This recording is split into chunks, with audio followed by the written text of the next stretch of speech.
ਵਾਹਿਗੁਰੂ ਜੀ ਕਾ ਖਾਲਸਾ, ਵਾਹਿਗੁਰੂ ਜੀ ਕੀ ਫਤਿਹ। ਸਤਿਨਾਮ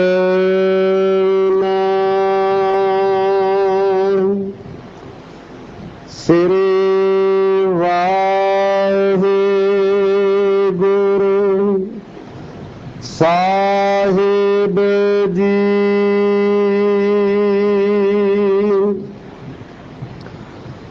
ਜਬ ਜਰੀਏ ਤਬ ਹੋਏ ਭਸਮ ਤਾਨ, ਰਾਹੇ ਕਿਰਨ ਦਲ ਖਾਈ। ਕਾਚੀ ਗਾਗਰ ਨੀਰ ਪਰਤ ਹੈ, ਯਾ ਤਨ ਕੀ ਇਹ ਬੜਾਈ।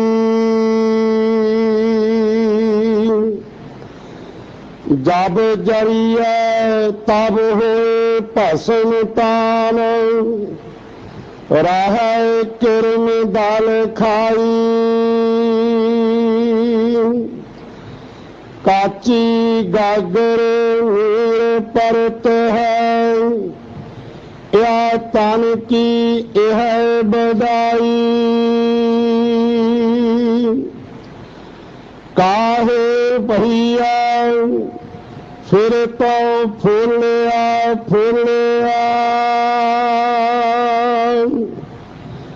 ਜਬ 10 ਮਾਸ ਉਰਦ ਮੁਖ ਰਹਿਤਾ, ਸੋ ਦਿਨ ਕੈਸੇ ਭੁੱਲਿਆ।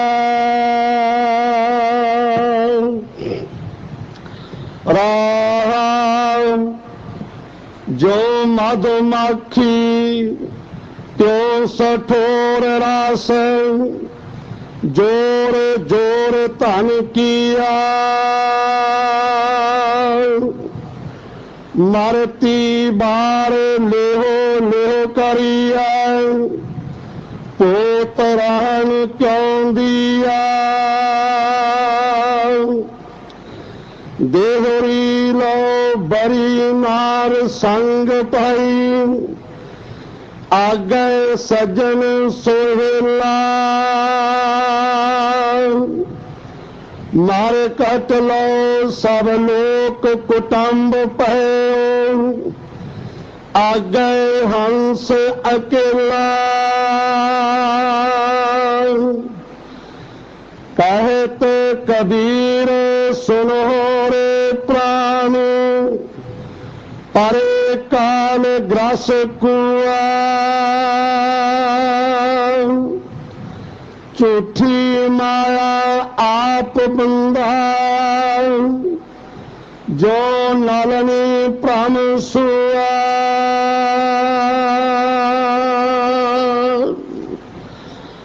कहते कबीर सुनो रे प्राणी, परे काल ग्रस कुआ।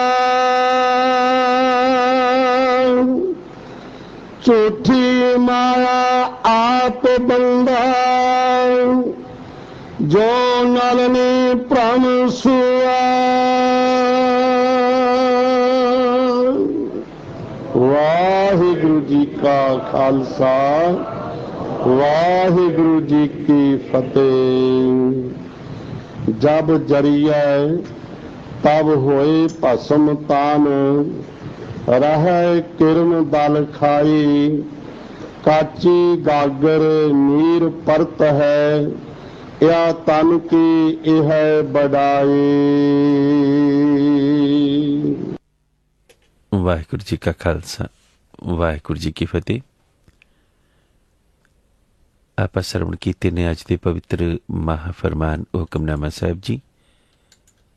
ਸਤਿਗੁਰੂ ਜੀ ਦਾ ਨਾਮ ਲੈ ਕੇ ਆਪ ਜੀ ਤੋਂ ਖਿਮਾ ਅਤੇ ਇਜਾਜ਼ਤ ਮੰਗ ਕੇ ਅੱਜ ਦੇ ਹੁਕਮਨਾਮਾ ਸਾਹਿਬ ਜੀ ਦੀ ਵਿਚਾਰ ਵਾਰਤਾ ਸ਼ੁਰੂ ਕਰਦਾ ਹੈ। ਅੱਜ ਦਾ ਪਾਵਨ ਪਵਿੱਤਰ ਹੁਕਮਨਾਮਾ ਮਹਾਫਰਮਾਨ ਸੂਰਠ ਰਾਗ ਦੇ ਵਿੱਚ ਹੈ। ਬਾਬਾ ਭਗਤ ਕਬੀਰ ਦੀ ਮੁਬਾਰਕ ਬਾਣੀ ਦੇ ਵਿੱਚੋਂ ਹੈ। ਰਾਗ ਸੂਰਠ, ਬਾਣੀ ਭਗਤ ਕਬੀਰ ਜੀ ਕੀ, ਘਰ ਪਹਿਲਾ।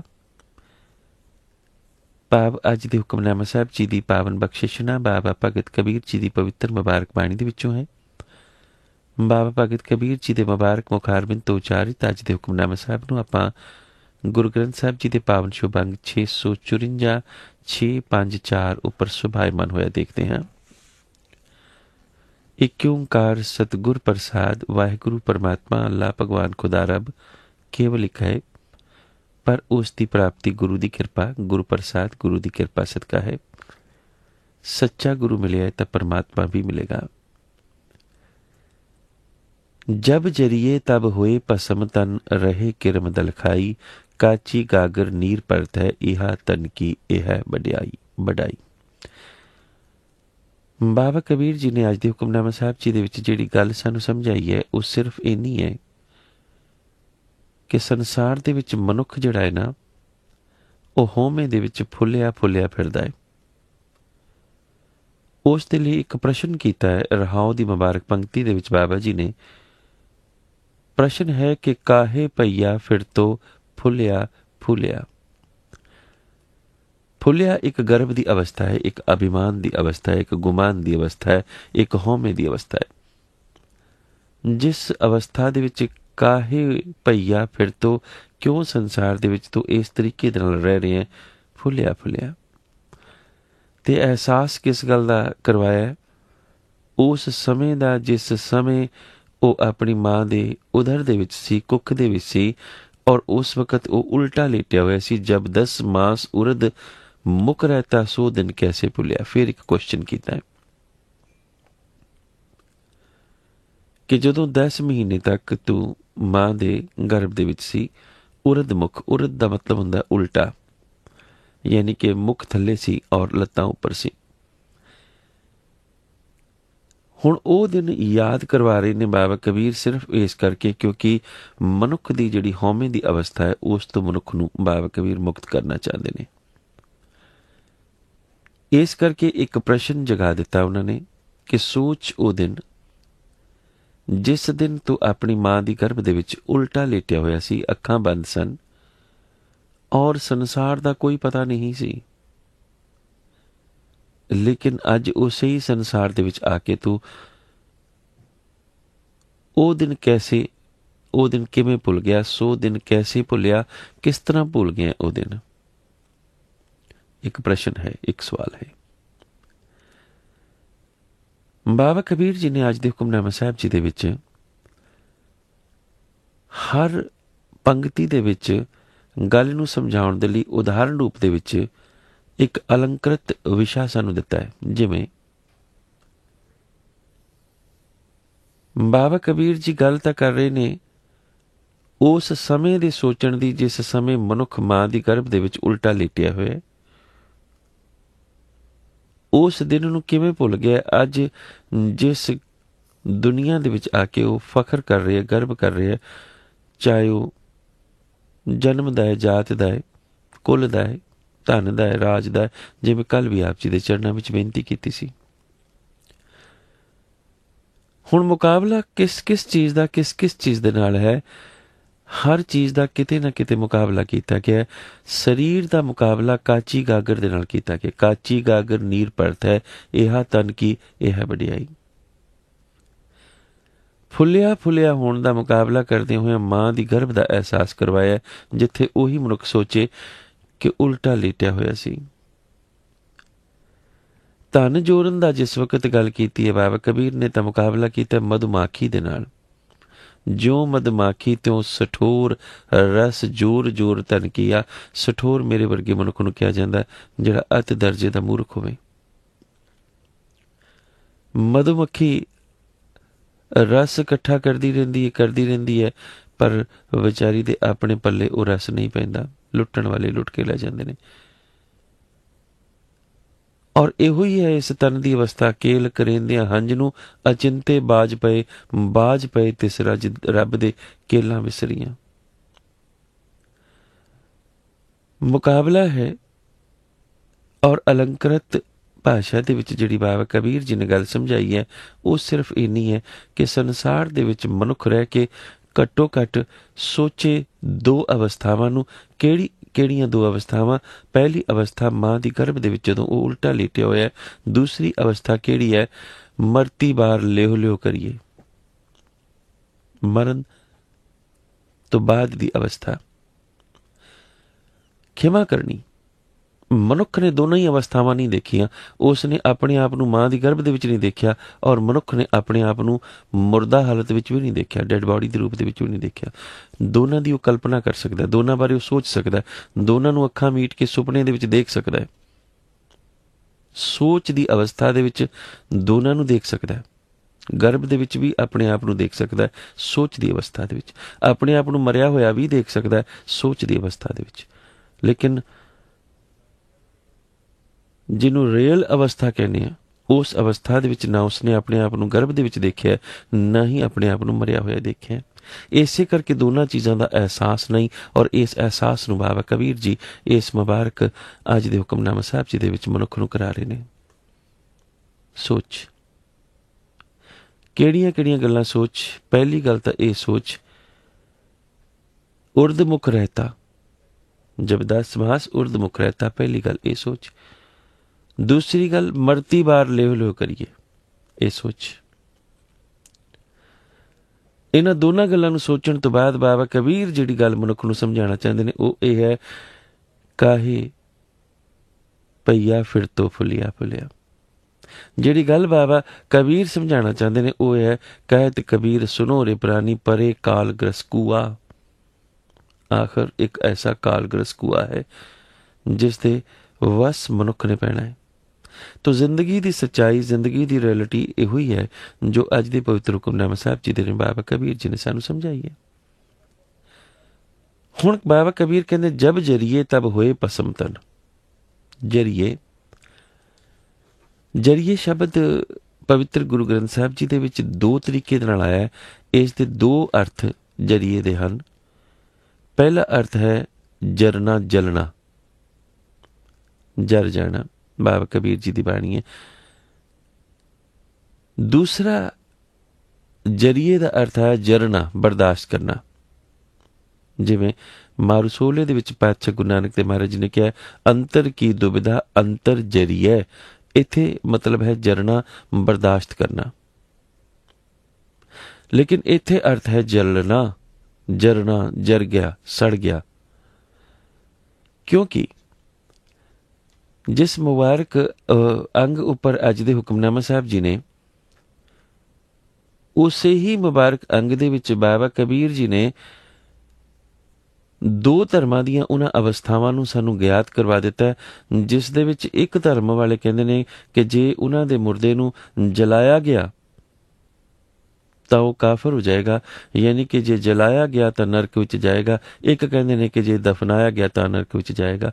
ਯਾਨੀ ਕਿ ਦੋਨਾਂ ਦੀ ਜਿਹੜੀ ਧਾਰਨਾ ਹੈ, ਇੱਕ ਦੀ ਧਾਰਨਾ ਇਹ ਹੈ ਕਿ ਜੇ ਜਲਾਇਆ ਨਾ ਗਿਆ ਤਾਂ ਨਰਕ ਵਿੱਚ ਜਾਏਗਾ, ਦੂਜੇ ਕਹਿੰਦੇ ਨੇ ਜੇ ਦਫਨਾਇਆ ਨਾ ਗਿਆ ਤਾਂ ਨਰਕ ਵਿੱਚ ਜਾਏਗਾ। ਤੇ ਬਾਬਾ ਕਬੀਰ ਕੀ ਕਹਿੰਦੇ ਨੇ? ਬਾਬਾ ਕਬੀਰ ਕਹਿੰਦੇ ਨੇ, ਓਏ ਲੈ ਜਾ ਰੇ। ਉੱਥੇ ਵੀ ਜਾ ਰੇ ਦਾ ਮਤਲਬ ਜਲਾਣਾ ਹੈ। ਓਏ ਲੈ ਜਾ ਰੇ, ਕਿਹੜੇ ਲੋਕਾਂ ਨੇ ਲੈ ਕੇ ਜਲਾ ਦਿੱਤਾ? ਜਿਹੜੇ ਇਹ ਕਹਿੰਦੇ ਨੇ ਕਿ ਜੇ ਜਲਾਇਆ ਜਾਏਗਾ ਤੇ ਸਵਰਗ ਵਿੱਚ ਜਾਏਗਾ। ਓਏ ਲੈ ਗਾਡੇ, ਇੱਕ ਨੇ ਗੱਡ ਦਿੱਤਾ। ਕਿੰਨਾ ਲੋਕਾਂ ਨੇ ਦਫਨਾਇਆ, ਕਿੰਨਾ ਲੋਕਾਂ ਨੇ ਗੱਡਿਆ? ਜਿਹੜੇ ਕਹਿੰਦੇ ਨੇ ਕਿ ਜੇ ਗੱਡਿਆ ਜਾਏਗਾ ਤਾਂ ਜੰਨਤ ਵਿੱਚ ਜਾਏਗਾ। ਤੇ ਬਾਬਾ ਕਬੀਰ ਦਾ ਫੈਸਲਾ ਕੀ ਹੈ? ਬਾਬਾ ਕਬੀਰ ਕਹਿੰਦੇ ਨੇ, ਓਏ ਲੈ ਜਾ ਰੇ, ਓਏ ਲੈ ਗਾਡੇ, ਤੇਰੀ ਗੱਤ ਦੂਹੂ ਨਾ ਪਾਈ। ਅਸਲ ਦੇ ਵਿੱਚ ਗੱਲ ਇਸ ਦੀ ਸਮਝ ਹੀ ਨਾ ਲੱਗੀ ਕਿ ਮਨੁੱਖ ਨੂੰ ਜਲਾ ਦਿਓ ਮਰਨ ਤੋਂ ਬਾਅਦ ਜਾਂ ਦਫਨਾ ਦਿਓ, ਉਹਦੇ ਨਾਲ ਕੋਈ ਫਰਕ ਨਹੀਂ ਪਵੇਗਾ, ਕਿਉਂਕਿ ਦੋਨਾਂ ਹੀ ਹਾਲਾਤਾਂ ਦੇ ਵਿੱਚ ਮਨੁੱਖ ਦੇ ਕਰਮ ਉਸ ਦੇ ਜੀਵਨ ਕਾਲ ਦੇ ਵਿੱਚ ਜਿਹੜੀ ਉਸ ਦੀ ਸੂਝ ਦੇ ਮੁਤਾਬਕ ਉਸਨੇ ਨਿਭਾਏ ਨੇ, ਉਹੀ ਨਾਲ ਜਾਣੇ ਨੇ ਜੋ ਬਾਬਾ ਫਰੀਦ ਜੀ ਨੇ ਸਾਨੂੰ ਸਮਝਾ ਦਿੱਤਾ। ਮੌਤੇ ਦਾ ਬੰਨਾ ਏਵੇਂ ਦਿਸੇ ਜੋ ਦਰਿਆਵੇ ਡਾਹਾ, ਅੱਗੇ ਦੋਜ਼ਖ ਤਪਿਆ ਸੁਣੀਏ ਹੂਲ ਪਵੇ ਕੋਹਾ, ਇਕਨਾ ਨੂੰ ਸਭ ਸੋਝੀ ਆਈ ਇੱਕ ਫਿਰਦੇ ਬੇਪਰਵਾਹ, ਫਰੀਦਾ ਅਮਲ ਜਕੀਤੇ ਦੁਨੀ ਵਿੱਚ ਸੇ ਦਰਗੇ ਉਗਾਹਾ। ਅਮਲ ਦਰਗਾਹ ਦੇ ਵਿੱਚ ਜਿਹੜੇ ਗਵਾਹੀ ਭਰਨ ਦੇ ਲਈ ਨਾਲ ਜਾਣਗੇ, ਕਿਉਂਕਿ ਜਿਸ ਨੇ ਗਵਾਹੀ ਦੇਣੀ ਹੈ ਉਸ ਨੂੰ ਅਦਾਲਤ ਦੇ ਵਿੱਚ ਹਾਜ਼ਰ ਹੋਣਾ ਪੈਂਦਾ, ਤਾਂ ਅਮਲ ਮਨੁੱਖ ਦੇ ਗਵਾਹੀ ਦੇਣ ਦੇ ਲਈ ਹਾਜ਼ਰ ਹੋਣਗੇ। ਦੇਖੋ ਬੰਦਾ ਚੱਲਿਆ ਚੋ ਜਣਿਆਂ ਦੇ ਕੰਨ, ਤਿੰਨਾਂ ਪਿਆਰੇ ਭਾਈਆਂ ਅੱਗੇ ਦਿੱਤਾ ਬੰਨ। ਇਹ ਜ਼ਿੰਦਗੀ ਦੀ ਰਿਐਲਿਟੀ ਹੈ। फरीदा अमल जे कीते दुनी विच से दरगे आए कम। बाबा फरीद कहते हैं कि दुनी दे विच जिहड़े अमल कीते ने मरण तो बाद, क्योंकि अक्सर लोग खिमा करनी वो लोग मेरे वर्गे मूर्ख ही होणगे जिहड़े अक्सर ऐसी मिसाल देंदे ने कि एक राजा जिस वक्त मरिया तो उसने कहा कि मेरे हाथ मेरे कफन दे विचों बाहर कर देना ताकि लोग देख सकन कि मैं खाली हथ गया। गुरमत इस गल नूं नहीं मनदी। मनुख खाली हथ नहीं जाएगा। मनुख सरीरक रूप दे विच नांगा आया नांगा जाए, लेकिन अमल उस दे नाल जा रहे ने। आत्मक पक्षों खाली हथ नहीं गया। किस करके कमा गया वो अपने अमल। इत्थों दे विद्यार्थी कई बारी मेरे नाल गल करते ने, रीइनकॉर्नेशन की गल हुंदी है, पुनर्जन्म की। गुरमत की मनदी है कि नहीं मनदी? क्योंकि 4 दुनिया के मेजर रिलीजन ऐसे ने जिहड़े कि पुनर्जन्म नूं नहीं मनदे, जिहड़े दफनांदे ने वो भी नहीं मनदे, जिहड़े साड़दे ने वो मनदे ने। सिख मत की कहती है? मेरा प्रश्न यह है कि जद दोबारा मनुख ने जोन विच आना ही नहीं, जन्म लेना ही नहीं, तो फिर मैं चंगे कर्म क्यों करा? फिर तो मैं ऐश करा, शराबा पीवां, जुए खेडां, होर जो दुनिया के भैड़े मंदे कर्म ने करके, जिवें आम मूर्ख लोग मेरे वर्गे कहंदे ने ये जग मिठा अगला किन्ने डिठा, फिर इदां ही क्यों ना करिए जद अगला जन्म मिलना ही नहीं। तो बेनती इहो ही बार बार हुंदी है आप जी दे चरणों दे विच गुरमत के मुताबिक कि जून जिहड़ी मनुख नूं मिलेगी वो सज़ा रूप विच ही है, और जिहड़ी मनुख की कर्म बिरती है उही उसकी मुक्ति का साधन है। मुक्ति लीन हो जाने की भावना है। परम आत्मा ने आत्मा दे विच जदों लीन होना है, इस दी गल बार बार गुरमत विच समझाई गई। नानक लीन पयो गोबिंद सिंह, जो पानी संग पानी। हर जन ऐसा चाहिए जैसा हर ही होए, ये लीन हो जाने की भावना है। हर वर्गा होने के लिए उस दे विच समाया ही जा सकता है, होर कोई तरीका नहीं, क्योंकि हर दा कोई रूप नहीं है। रूप न रेख न रंग किच, 3 गुण ते प्रभ पिंड। गल बड़ी स्पष्ट है।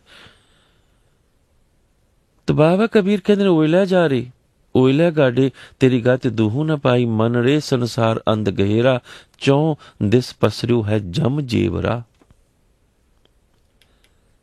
जम नजर आया उसनू जिसनू मौत याद आई है, और जिसने ये सोच लिया है कि जब 10 मास उर्द मुख हरता, जब 10 मास उर्द मुख रहता, जिसने ये सोच लिया वही प्रश्न जगाएगा कि मैं वो दिन किस तरह भुल गया। और वो दिन मैं देखा नहीं सी, क्योंकि उस वक्त मैनू कुछ भी याद नहीं, पर कल्पना दे विच, सोच दे विच, दुनियावी साइंस की स्टडी दे विच उस जगह पर सोच की अवस्था विच जा सकता है।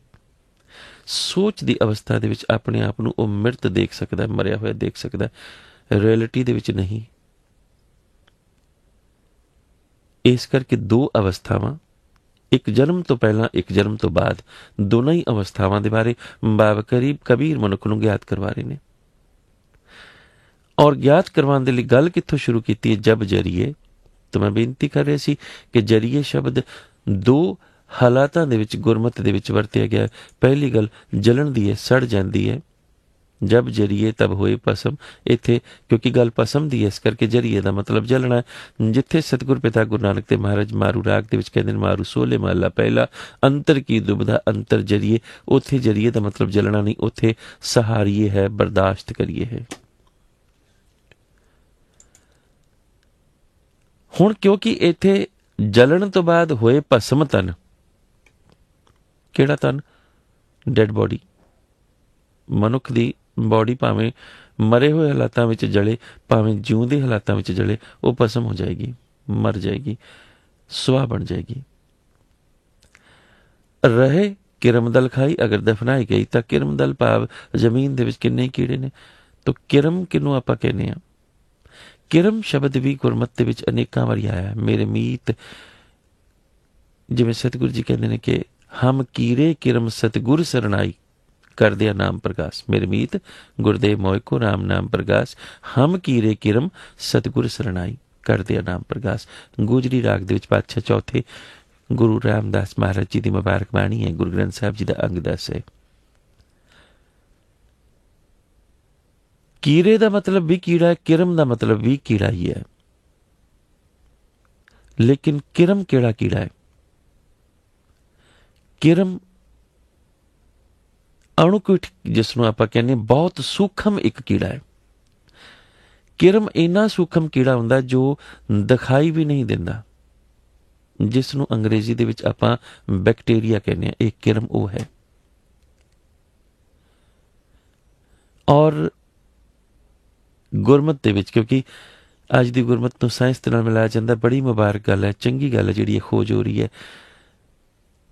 ਜਿਹੜਾ ਬੈਕਟੀਰੀਆ ਹੈ ਨਾ, ਗੁਰਮਤ ਦੇ ਵਿੱਚ ਦੇਖਣਾ ਕਿੱਥੇ ਲਿਖਿਆ ਹੋਇਆ ਹੈ ਕਿ ਜਿਸ ਵਕਤ ਇਹ ਮਾਂ ਦੀ ਗਰਭ ਦੇ ਵਿੱਚ ਜਾਂਦਾ ਤਾਂ ਬੀਜ ਰੂਪ ਦੇ ਵਿੱਚ, ਕਿਉਂਕਿ ਇਹ ਲਹੂ ਵਿਰੇ ਆਦਿ ਦੇ ਵਿੱਚ ਸੂਖਮ ਬੀਜ ਰੂਪ ਹੁੰਦਾ ਹੈ, ਇਸ ਨੂੰ ਵੀ ਕਿਰਮ ਹੀ ਕਿਹਾ ਜਾਂਦਾ ਹੈ, ਜਿਸ ਨੂੰ ਗੁਰਮਤ ਇਸ ਤਰ੍ਹਾਂ ਵਿਖਿਆਨ ਕਰਦੀ ਹੈ। ਮਾਰੂ ਸੋਲੇ ਦੇ ਵਿੱਚ ਪਾਤਸ਼ਾਹ ਪੰਚਮ ਦੀ ਬਾਣੀ ਹੈ ਗੁਰੂ ਗ੍ਰੰਥ ਸਾਹਿਬ ਜੀ ਦੇ ਵਿੱਚ, ਰਕਤ ਕਿਰਮ ਮੈਂ ਨਹੀਂ ਸੰਘਾਰਿਆ। ਉੱਥੇ ਬੈਕਟੀਰੀਆ ਹੈ ਜਿਹੜਾ ਮਾਂ ਦੀ ਗਰਭ ਦੇ ਵਿੱਚ ਜਾ ਕੇ ਬੱਚੇ ਨੂੰ ਜਨਮ ਦਿੰਦਾ ਹੈ। ਤਾਂ ਗੱਲ ਬਿਲਕੁਲ ਸਪਸ਼ਟ ਹੈ ਸਤਿਗੁਰੂ ਜੀ ਨੇ ਕਿ ਮਨੁੱਖ ਦੀ ਜਿਹੜੀ ਕਿਰਮ ਅਵਸਥਾ ਹੈ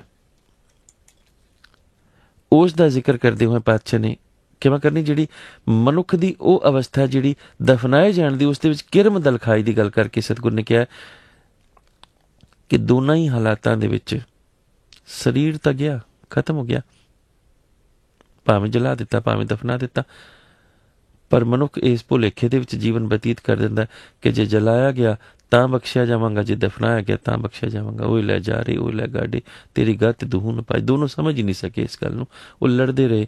ਇਸੇ ਕਰਕੇ ਦੋਨੋਂ ਲੜੇ।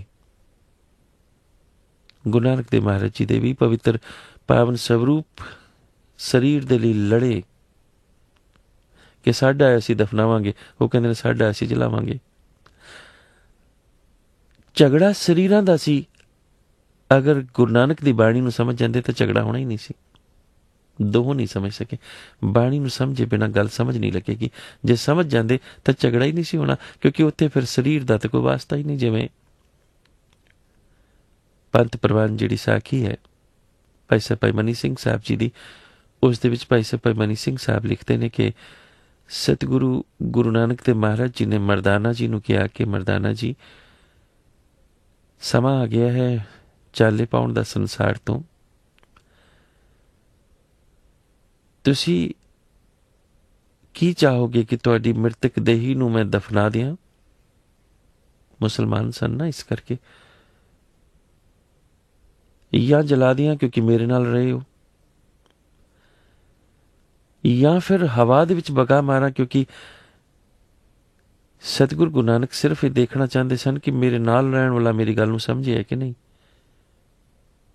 ਤਾਂ ਭਾਈ ਸਾਹਿਬ ਭਾਈ ਮਨੀ ਸਿੰਘ ਸਾਹਿਬ ਜੀ ਕਹਿੰਦੇ ਨੇ ਕਿ ਸਤਿਗੁਰੂ ਨੇ ਮਰਦਾਨਾ ਜੀ ਨੂੰ ਕਿਹਾ ਕਿ ਜੇ ਕਹੋ ਤਾਂ ਖੱਤਰੀਆਂ ਵਾਂਗੂ ਜਲਾ ਦਿਆਂ, ਜੇ ਕਹੋ ਤਾਂ ਮੁਸਲਮਾਨਾਂ ਵਾਂਗੂ ਦਫਨਾ ਦਿਆਂ, ਜੇ ਕਹੋ ਤਾਂ ਪਾਰਸੀਆਂ ਵਾਂਗੂ ਹਵਾ ਦੇ ਵਿੱਚ ਵਹਾ ਦਿਆਂ, ਜੇ ਕਹੋ ਤਾਂ ਬ੍ਰਾਹਮਣਾਂ ਵਾਂਗੂ ਜਲ ਪ੍ਰਵਾਹ ਕਰ ਦਿਆਂ, ਕਿਉਂਕਿ ਉਹਨਾਂ ਦਿਨਾਂ ਵਿੱਚ ਬ੍ਰਾਹਮਣ ਮੁਰਦੇ ਨੂੰ ਜਲ ਪ੍ਰਵਾਹ ਕਰਿਆ ਕਰਦੇ ਸਨ। ਜਿਸ ਤਰ੍ਹਾਂ ਕਹੋ। ਭਾਈ ਸਾਹਿਬ ਮਨੀ ਸਿੰਘ ਸਾਹਿਬ ਕਹਿੰਦੇ ਨੇ ਕਿ ਮਰਦਾਨਾ ਜੀ ਮੁਸਕਰਾਏ ਔਰ ਸਤਿਗੁਰਾਂ ਦੇ ਚਰਨਾਂ ਦੇ ਵਿੱਚ ਸੀਸ ਝੁਕਾ ਕੇ ਕਹਿਣ ਲੱਗੇ, ਸਤਿਗੁਰ ਤੇਰੇ ਨਾਲ ਸਾਰੀ ਉਮਰ ਰਿਹਾ, ਕੀ ਮੈਂ ਤੇਰੀ ਗੱਲ ਨਹੀਂ ਸਮਝਿਆ?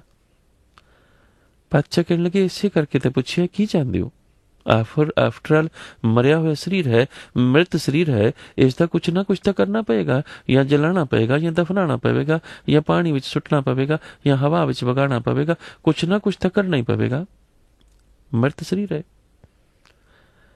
ਤੇ ਸਤਿਕਾਰਯੋਗ ਭਾਈ ਸਾਹਿਬ ਮਨੀ ਸਿੰਘ ਸਾਹਿਬ ਕਹਿੰਦੇ ਨੇ ਕਿ ਜਿਹੜਾ ਜਵਾਬ ਬਾਬਾ ਸਾਹਿਬ ਬਾਬਾ ਮਰਦਾਨਾ ਜੀ ਨੇ ਗੁਰੂ ਨਾਨਕ ਦੇਵ ਮਹਾਰਾਜ ਜੀ ਨੂੰ ਦਿੱਤਾ, ਉਹ ਕਹਿਣ ਲੱਗੇ, ਬਾਬਾ ਮੇਰੇ ਸਰੀਰ ਨੂੰ ਜਲਾ ਦੀ, ਮੈਨੂੰ ਕੋਈ ਫਰਕ ਨਹੀਂ ਪਏਗਾ। ਮੇਰੇ ਸਰੀਰ ਨੂੰ ਦਫਨਾ ਦੀ, ਮੈਨੂੰ ਕੋਈ ਫਰਕ ਨਹੀਂ ਪਏਗਾ। ਪਾਣੀ ਦੇ ਵਿੱਚ ਸੁੱਟ ਦੀ, ਕੋਈ ਫਰਕ ਨਹੀਂ ਪਏਗਾ। ਹਵਾ 'ਚ ਵਗਾ ਮਾਰੀ, ਕੋਈ ਫਰਕ ਨਹੀਂ ਪਏਗਾ। ਪਰ ਮੇਰੀ ਆਤਮਾ ਨੂੰ ਨਾ ਸਾੜੀ, ਨਾ ਜਲਾਈ, ਨਾ ਦਫਨਾਈ, ਨਾ ਹਵਾ 'ਚ ਵਗਾ ਮਾਰੀ, ਨਾ ਪਾਣੀ 'ਚ ਰੋੜ ਦੇਈ। ਮੇਰੀ ਆਤਮਾ ਨੂੰ ਆਪਣੇ ਚਰਨਾਂ 'ਚ ਨਿਵਾਸ ਦੇ ਦੇਈ। ਬਸ ਇੰਨੀ ਕੁ ਮੇਰੀ ਖੁਆਇਸ਼ ਕਿ ਮੇਰੇ ਆਤਮਾ ਨੂੰ ਆਪਣੀ ਚਰਨਾਂ 'ਚ ਨਿਵਾਸ ਦੇ ਦੇਈਂ, ਕਿਉਂਕਿ ਨਿਬੇੜਾ ਜੀ ਦਾ ਹੋਣਾ ਹੈ, ਆਤਮਾ ਦਾ ਹੋਣਾ ਹੈ, ਸਰੀਰ ਦਾ ਨਹੀਂ। ਸਰੀਰ ਤਾਂ ਇੱਥੇ ਰਹਿ ਜਾਣਾ ਹੈ। ਇਸ ਕਰਕੇ ਹੀ ਆਪ ਨੋਟ ਕਰਨਾ, ਮਨੁੱਖ ਕਦੀ ਵੀ ਕੋਈ ਗੁਨਾਹ ਕਰਨਾ ਚਾਹੇ ਨਾ, ਕਿਉਂਕਿ ਮਾਇਆ ਦਾ ਸੰਸਾਰ ਹੈ,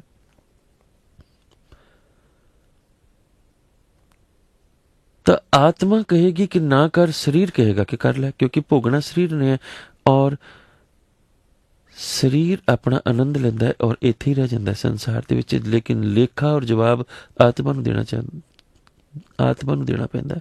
ਲੇਖਾ ਰੱਬ ਮੰਗੇਸੀਆ ਬੈਠਾ ਕੱਢ ਵਹੀ।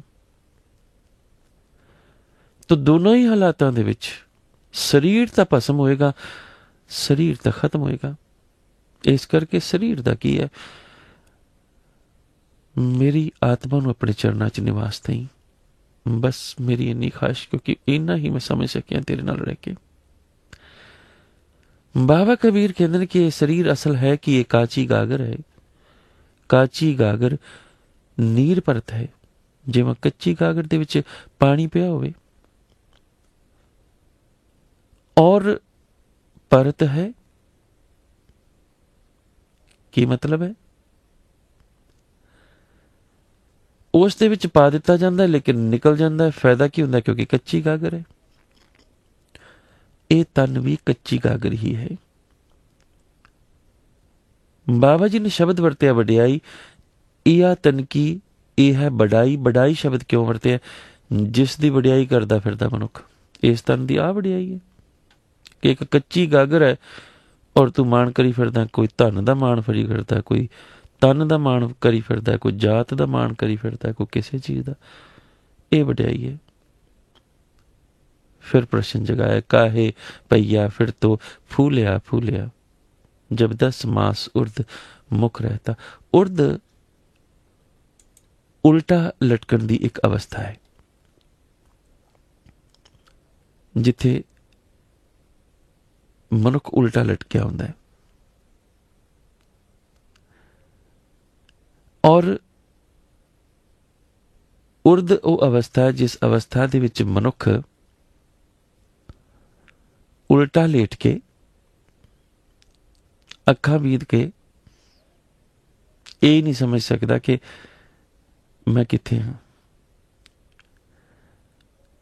ਪਵਿੱਤਰ ਬਾਣੀ ਦੇ ਵਿੱਚ ਅੱਜ ਬੁੱਧਵਾਰ ਹੈ ਨਾ, ਬਾਬਾ ਕਬੀਰ ਜੀ ਨੇ ਬੁੱਧਵਾਰ ਵਾਲੇ ਦਿਨ ਉਰਦ ਉਲਟੇ ਇਸ ਮਨ ਦਾ ਜ਼ਿਕਰ ਕੀਤਾ ਹੈ। ਪਵਿੱਤਰ ਬਾਣੀ ਹੈ ਗੁਰੂ ਗ੍ਰੰਥ ਸਾਹਿਬ ਦੇ ਵਿੱਚ, ਆਪ ਦੇਖ ਸਕਦੇ ਹੋ। ਬਾਬਾ ਕਬੀਰ ਕਹਿੰਦੇ ਨੇ, ਬੁੱਧਵਾਰ ਬੁੱਧ ਕਰੇ ਪ੍ਰਗਾਸ, ਹਿਰਦੇ ਕਮਲ ਮੈਂ ਹਰ ਕਾ ਬਾਸ, ਗੁਰਮਿਲ ਦੋ ਏਕ ਸਮਤਰੇ, ਉਰਦ ਪੰਕ ਲੈ ਸੁਧਾ ਕਰੇ। ਉਰਦ ਕਹਿੰਦੇ ਨੇ ਉਲਟਾ, ਜਿਵੇਂ ਮੈਂ ਦੱਸ ਰਿਹਾ ਸੀ। ਪੰਕ, ਪੰਕ ਦੇ ਕਈ ਮਤਲਬ ਨੇ। ਪੰਕ ਦਾ ਮਤਲਬ ਪੰਖ ਵੀ ਹੈ, ਖੰਭ ਵੀ ਹੈ। ਪੰਕ ਦਾ ਮਤਲਬ ਚਰਨ ਧੂੜ ਵੀ ਹੈ। ਪੰਕ ਦਾ ਮਤਲਬ ਕਿਚੜ ਵੀ ਹੈ, ਚਿੱਕੜ ਵੀ ਹੈ।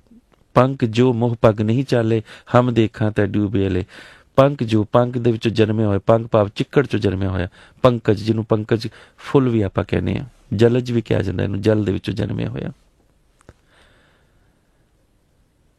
ਤਾਂ ਬਾਬਾ ਕਬੀਰ ਕਹਿੰਦੇ ਨੇ ਗੌੜੀ ਰਾਗ ਦੇ ਵਿੱਚ ਗੁਰੂ ਗ੍ਰੰਥ ਸਾਹਿਬ ਜੀ ਦਾ ਅੰਗ 344 ਹੈ ਕਿ ਗੁਰਮਿਲ ਦੋ ਏਕ ਸਮ ਧਰੇ, ਗੁਰਮਿਲ ਦੋ ਏਕ ਸਮ, ਭਾਵ ਗੁਰੂ ਦੇ ਨਾਲ ਮਿਲ ਕੇ ਹੀ ਤੂੰ ਆਤਮਾ ਔਰ ਪਰਮਾਤਮਾ ਦੋਨਾਂ ਨੂੰ ਇੱਕ ਕਰ ਸਕਦਾ ਹੈ। ਬੜਾ ਗਹਿਰਾ ਅਰਥ ਹੈ। ਬੁੱਧਵਾਰ ਬੁੱਧ ਕਰੇ ਪ੍ਰਗਾਸ, ਅੱਜ ਬੁੱਧਵਾਰ ਦਾ ਦਿਨ ਹੈ। ਬੁੱਧਵਾਰ ਵਾਲੇ ਦਿਨ ਪ੍ਰਗਾਸ ਕਰ, ਕਿਹੜਾ, ਹਿਰਦੇ ਕਮਲ ਮੈਂ ਹਰ ਕਾ ਵਾਸ, ਕੇ ਹਿਰਦੇ ਵਿੱਚ ਕੇਵਲ ਇੱਕ ਅਕਾਲ ਪੁਰਖ ਦਾ ਵਾਸ। ਤਾਂ ਕਿ ਗੱਲ ਕਿਹੜੀ ਸਮਝ ਸਕੇ ਕਿ ਨਾ ਜਲਾਉਣ ਦੇ ਨਾਲ ਨਾ ਦਫਨਾਉਣ ਦੇ ਨਾਲ ਮੁਕਤੀ ਹੈ, ਮੁਕਤੀ ਹੈ ਤੇਰੀ ਆਤਮਾ ਨੂੰ ਸਮਝਾਉਣ ਦੇ ਨਾਲ।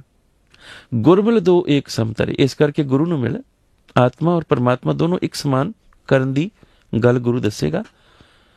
ਔਰ ਫਿਰ ਤੂੰ ਕੀ ਕਰੀ, ਉਰਦ ਪੰਕ ਲੈ ਸੁਧਾ ਕਰੇ।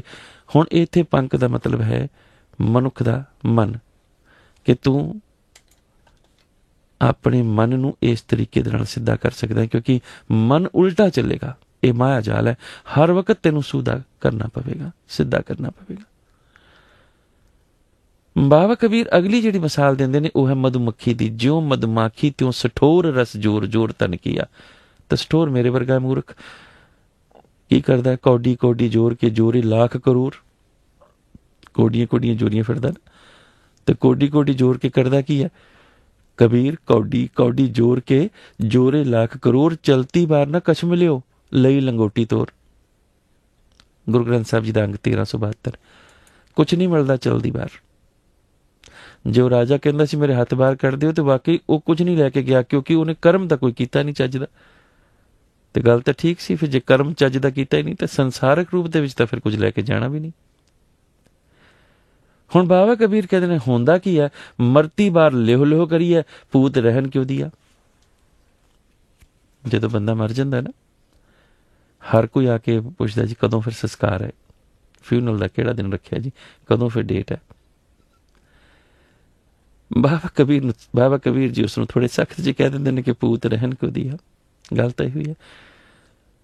ਪਹਿਲੇ ਜ਼ਮਾਨੇ ਦੇ ਵਿੱਚ ਕੀ ਹੋਇਆ ਕਰਦਾ ਸੀ ਕਿ ਇਸਤਰੀਆਂ ਜਿਹੜੀਆਂ ਸਨ ਨਾ, ਉਹ ਪੂਰਾ ਸ਼ਮਸ਼ਾਨ ਘਾਟ ਤੱਕ ਨਹੀਂ ਜਾਇਆ ਕਰਦੀਆਂ ਸਨ। ਸ਼ਮਸ਼ਾਨ ਘਾਟ ਪੂਰੇ ਤੱਕ ਮਰਦ ਹੀ ਜਾਇਆ ਕਰਦੇ ਸਨ। ਐਸਾ ਮੈਂ ਵੀ ਕਈ ਜਗ੍ਹਾ ਉੱਪਰ ਦੇਖਿਆ। ਤਾਂ ਬਾਬਾ ਕਬੀਰ ਉਸ ਸਥਿਤੀ ਨੂੰ ਲੈ ਕੇ ਜਿਹੜੀ ਗੱਲ ਸਮਝਾ ਰਹੇ ਨੇ, ਬਾਬਾ ਕਬੀਰ ਕਹਿੰਦੇ ਦੇਹਰੀ ਲੋ ਬਰੀ ਨਾਰ ਸੰਗ ਪਈ ਆਗੇ ਸਜਨ ਸੁਹੇਲਾ। ਦੇਹਰੀ ਲਿਓ ਬਰੀ ਨਾਰ, ਜਿਹੜੀ ਨਾਰ ਕਰ ਕੀ ਨਾਰ ਬਹੁਤ ਹਿਤ ਜਾਸਿਓ ਸਦਾ ਰਹਿਤ ਸੰਗ ਲਾਗੀ। ਬਰੀ ਜਿੱਦਾਂ ਆਪਾਂ ਕਹਿੰਦੇ ਨਾ, ਜਿਹੜਾ ਲਾੜਾ ਹੁੰਦਾ ਉਹਨੂੰ ਵਰ ਕਹਿ ਦਿੰਦੇ ਆ, ਵਰ ਹੈ। ਤਾਂ ਵਰ ਦਾ ਜਿਹੜਾ ਇਸਤਰੀ ਰੂਪ ਹੈ ਉਹ ਵਰੀ ਹੈ। ਤਾਂ ਦੇਹਰੀ ਲੋ ਬਰੀ, ਲੋ ਦਾ ਮਤਲਬ ਹੈ ਪਤਨੀ, ਬਰੀ ਭਾਈ ਵਿਆਹੀ ਹੋਈ ਪਤਨੀ।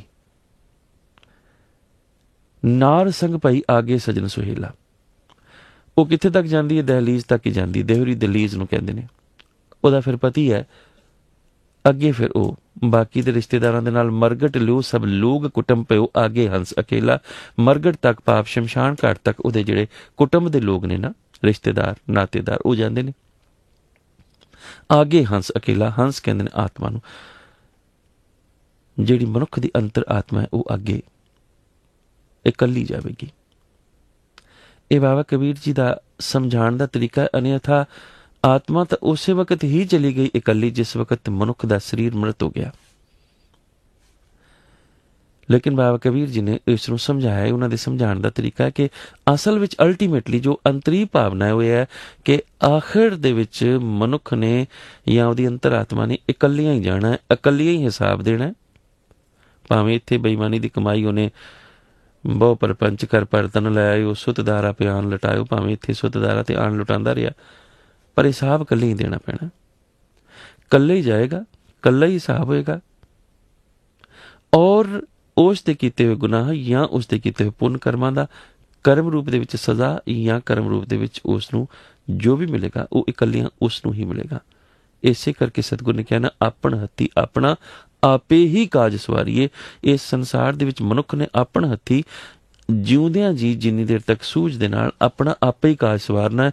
ਬਾਅਦ ਦੇ ਵਿੱਚ ਕੋਈ ਕਵੇ ਕਿ ਇਹਨੂੰ ਜਲਾ ਦਿੱਤਾ ਹੈ ਤਾਂ ਇਹ ਸਵਰਗ ਵਿੱਚ ਜਾਏਗਾ, ਜਾਂ ਇਹਨੂੰ ਦਫਨਾ ਦਿੱਤਾ ਹੈ ਤਾਂ ਜੰਨਤ ਵਿੱਚ ਜਾਏਗਾ, ਜਾਂ ਬਾਅਦ ਦੇ ਵਿੱਚ ਕੋਈ ਉਹਦੇ ਲਈ ਚਲੀਏ ਕੱਟੇ ਜਾਂ ਪਾਠ ਰੱਖੇ ਜਾਂ ਦੁਸਹਿਰੇ ਕਰੇ ਜਾਂ ਵਾਟ ਐਵਰ ਕੁਝ ਵੀ ਕਰੇ, ਕੋਈ ਜਾ ਕੇ ਧਰਮ ਸਥਾਨਾਂ ਉੱਪਰ ਰਜਾਈਆਂ ਦੇਵੇ, ਭਾਂਡੇ ਦੇਵੇ, ਬਾਅਦ ਦੇ ਵਿੱਚ ਕੁਛ ਨਹੀਂ ਹੈ।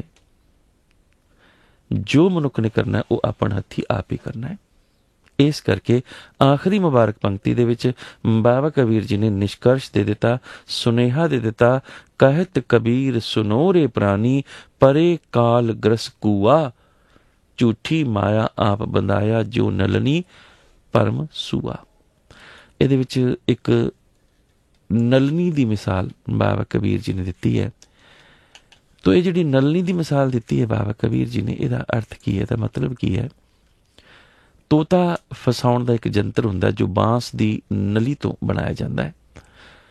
ਪਾਣੀ ਦੇ ਕੁੰਡ ਉੱਪਰ ਇੱਕ ਸਰੀ ਦੇ ਵਿੱਚ ਪਰੋ ਕੇ ਜਿਹੜੀ ਥੋਥੀ ਖਾਲੀ ਨਲਨੀ ਹੈ ਇਹ ਲਗਾ ਦਿੱਤੀ ਜਾਂਦੀ ਹੈ।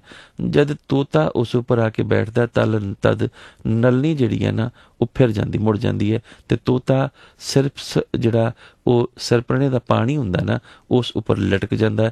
ਤੋ ਡੁੱਬਣ ਦਾ ਭੈ ਕਰਕੇ ਤੋਤਾ ਨਲਨੀ ਨਹੀਂ ਛੱਡਦਾ ਅਤੇ ਉਹ ਫੜਿਆ ਜਾਂਦਾ ਹੈ ਅਤੇ ਪਿੰਜਰੇ ਦੇ ਵਿੱਚ ਪਾ ਦਿੱਤਾ ਜਾਂਦਾ ਹੈ।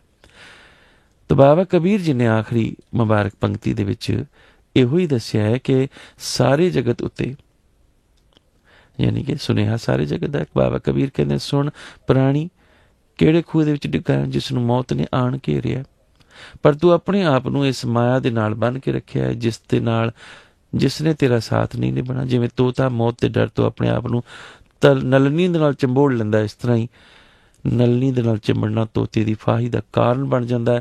ਮਾਇਆ ਨਾਲ ਚੰਬੜੇ ਰਹਿਣਾ ਮਨੁੱਖ ਦੀ ਆਤਮਕ ਮੌਤ ਦਾ ਕਾਰਨ ਬਣਦਾ ਹੈ। ਬਹੁਤ ਬਹੁਤ ਧੰਨਵਾਦ, ਬਹੁਤ ਬਹੁਤ ਸ਼ੁਕਰਾਨਾ।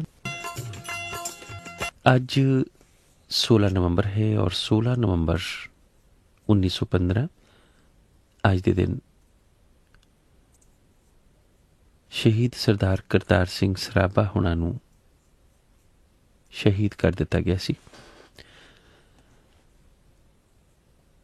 ਸੰਸਾਰ ਦੇ ਵਿੱਚ ਕੁਝ ਇਨਸਾਨ ਜਨਮ ਲੈਂਦੇ ਹੀ ਮਨੁੱਖਤਾ ਦੇ ਲਈ ਨੇ, ਮਨੁੱਖਤਾ ਦੇ ਲਈ ਕੁਝ ਕਰ ਗੁਜ਼ਰਨ ਦੀ ਲਾਲਸਾ ਜਨਮ ਤੋਂ ਹੀ ਉਹਨਾਂ ਦੇ ਵਿੱਚ ਹੁੰਦੀ ਹੈ। ਇਸੇ ਕਰਕੇ ਉਹਨਾਂ ਦੀ ਮੌਤ 'ਤੇ ਹਰ ਕੋਈ ਅਫਸੋਸ ਕਰਦਾ ਹੈ। मौत तो उसकी जिसका करे ज़माना अफसोस, यूं तो सभी आए हैं इस दुनिया में मरने के लिए। और ऐसे लोगों ਨੂੰ ਕੁਝ ਭਾਵਕ ਕਹਿੰਦੇ ਨੇ, ਕੁਝ ਸਨਕੀ ਕਹਿੰਦੇ ਨੇ, ਪਰ ਉਹਨਾਂ ਦੇ ਵਿੱਚ ਆਮ ਲੋਕਾਂ ਦੇ ਨਾਲੋਂ ਕੁਝ ਅਲੱਗ ਜ਼ਰੂਰ ਹੁੰਦਾ ਹੈ। ਅਸਲ ਦੇ ਵਿੱਚ ਇੱਦਾਂ ਦੇ ਲੋਕਾਂ ਵੱਲੋਂ ਹੀ ਇਸ ਸੰਸਾਰ ਦੇ ਵਿਕਾਸ ਦੇ ਰਸਤੇ ਦੇ ਉੱਤੇ ਪਾਈਆਂ ਪੈੜਾਂ ਕਦੇ ਵੀ ਨਾ ਮਿਟਣ ਵਾਲੇ ਨਿਸ਼ਾਨ ਛੱਡ ਜਾਂਦੀਆਂ ਨੇ। ਉਹ ਲੋਕ ਸੰਸਾਰ ਦੇ ਇਤਿਹਾਸ ਦੇ ਆਕਾਸ਼ ਉੱਪਰ ਕਦੇ ਨਾ ਟੁੱਟਣ ਵਾਲਾ ਅਤੇ ਸਦਾ ਰੋਸ਼ਨ ਰਹਿਣ ਵਾਲਾ ਇੱਕ ਐਸਾ ਇਤਿਹਾਸ ਸਿਰਜ ਕੇ ਇੱਕ ਸਟਾਰ ਬਣ ਕੇ ਚਮਕਦੇ ਨੇ, ਵਿਚਰਦੇ ਨੇ, ਜਿਨ੍ਹਾਂ ਤੋਂ ਸੇਧ ਲੈ ਕੇ ਆਉਣ ਵਾਲੀਆਂ ਨਸਲਾਂ ਆਪਣੀਆਂ ਮੰਜ਼ਿਲਾਂ ਤਲਾਸ਼ਦੀਆਂ ਨੇ। ਇੱਕ ਐਸਾ ਹੀ ਜਗਮਗ ਸਿਤਾਰਾ ਸ਼ਹੀਦ ਸਰਦਾਰ ਕਰਤਾਰ ਸਿੰਘ ਸਰਾਭਾ, ਗਰੇਵਾਲ ਪਰਿਵਾਰ ਦੇ ਵਿੱਚ ਜਨਮ ਲੈਣ ਵਾਲਾ। ਸ਼ਹੀਦ ਕਰਤਾਰ ਸਿੰਘ ਸਰਾਭਾ ਦਾ ਜਨਮ 24 ਮਈ 1896 ਈਸਵੀ ਨੂੰ ਸਰਦਾਰ ਮੰਗਲ ਸਿੰਘ ਜੀ ਦੇ ਗ੍ਰਹਿ ਵਿਖੇ ਮਾਤਾ ਸਾਹਿਬ ਕੌਰ ਜੀ ਦੀ ਕੁੱਖੋਂ ਜ਼ਿਲ੍ਹਾ ਲੁਧਿਆਣਾ ਦੇ ਇੱਕ ਛੋਟੇ ਜਿਹੇ ਪਿੰਡ ਸਰਾਭਾ ਵਿਖੇ ਹੋਇਆ। ਇਸੇ ਕਰਕੇ ਉਹਨਾਂ ਦੇ ਨਾਮ ਦੇ ਨਾਲ ਕਰਤਾਰ ਸਿੰਘ ਸਰਾਭਾ ਵਰਤਿਆ ਜਾਂਦਾ ਹੈ। ਕਰਤਾਰ ਸਿੰਘ ਆਪਣੇ ਮਾਤਾ ਪਿਤਾ ਦਾ ਇਕਲੌਤਾ ਹੀ ਬੇਟਾ ਹੈ। ਆਪ ਜੀ ਦੇ ਪਿਤਾ ਜੀ ਜਦੋਂ ਅਕਾਲ ਚਲਾਣਾ ਕਰ ਗਏ ਤਾਂ ਆਪ ਜੀ ਦੇ ਪਾਲਣ ਪੋਸ਼ਣ ਦੀ ਜ਼ਿੰਮੇਵਾਰੀ ਆਪ ਜੀ ਦੇ ਬਾਬਾ ਦਾਦਾ ਸਰਦਾਰ ਬਦਨ ਸਿੰਘ ਸਾਹਿਬ ਨੇ ਸੰਭਾਲੀ। 10ਵੀਂ ਤੱਕ ਪੜ੍ਹਾਈ ਆਪਨੇ ਲੁਧਿਆਣੇ ਦੇ ਮਾਲਵਾ ਖਾਲਸਾ ਹਾਈ ਸਕੂਲ ਤੋਂ ਕੀਤੀ। ਇਸ ਤੋਂ ਇਲਾਵਾ ਆਪਨੇ ਬਰਕਲੇ ਯੂਨੀਵਰਸਿਟੀ ਕੈਲੀਫੋਰਨੀਆ ਤੋਂ ਕੈਮਿਸਟਰੀ ਦੇ ਵਿਸ਼ੇ ਉੱਪਰ ਡਿਗਰੀ ਹਾਸਲ ਕੀਤੀ।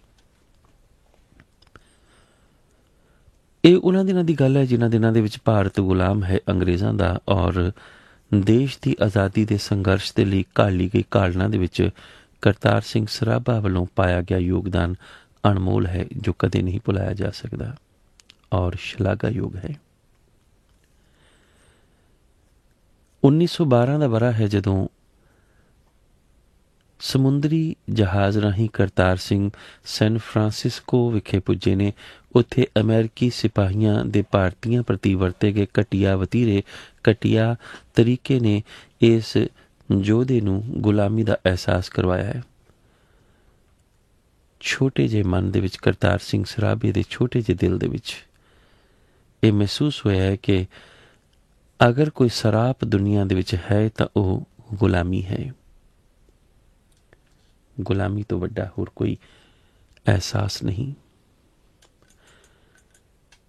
ਗੁਲਾਮੀ ਦੇ ਇਸੇ ਸਰਾਪ ਤੋਂ ਆਪਣੇ ਦੇਸ਼ ਅਤੇ ਦੇਸ਼ਵਾਸੀਆਂ ਨੂੰ ਨਿਜਾਤ ਦਿਵਾਉਣ ਦੇ ਲਈ ਸਰਦਾਰ ਕਰਤਾਰ ਸਿੰਘ ਨੇ ਆਖਰ 21 ਅਪ੍ਰੈਲ 1913 ਈਸਵੀ ਨੂੰ ਲਾਲਾ ਹਰਦਿਆਲ, ਪੰਡਿਤ ਜਗਤ ਰਾਮ ਰਿਹਾਨਾ, ਭਾਈ ਜਵਾਲਾ ਸਿੰਘ ਆਦਿ ਦੇ ਨਾਲ ਮੁਲਾਕਾਤ ਕੀਤੀ ਹੈ ਔਰ ਅਮਰੀਕਾ ਦੇ ਵਿੱਚ ਇੱਕ ਗਦਰ ਪਾਰਟੀ ਬਣਾਈ ਹੈ।